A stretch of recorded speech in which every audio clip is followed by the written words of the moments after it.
make it ano lang, a generalized statement lang kasi as you all know, sinabihan kami sa loob na as much as possible to refrain from sharing information about their RD.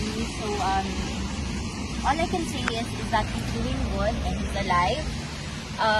And ayun, he's looking forward to the coming visits of the other family members, which will be his grandchildren. So, pag alis ni Kong Pulong ay dadating yung mga apo, and then sasamahan ko sila to teach them what to do inside, kung ano yung gusto ni PRRD.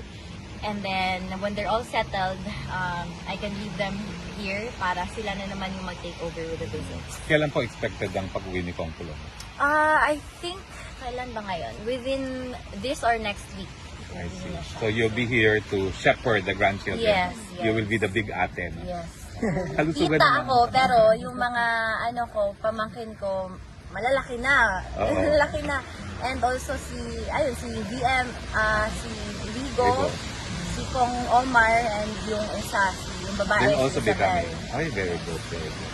Well, anyway, how does it look po? Health-wise naman. Health-wise, he looks the same. I think that the fact that most of the family are here to visit, it makes him, makes him stronger mentally and physically and emotionally. So, Ano ba ang mood niya ngayon? Smiling naman. smiling naman, yes. Kasi, ayun, ang daming sinusumbong ni Kong Pulong na ginagawa ko na wala naman akong ginagawa. Ayun, yung parang kuya, tatay lang na ano. So yeah, it was a good talk with both of them. The three of us had good and light conversations today. And ayun, we told him of the schedules ng mga dadating na family members in And the he was, of following course, happy. days. Yes.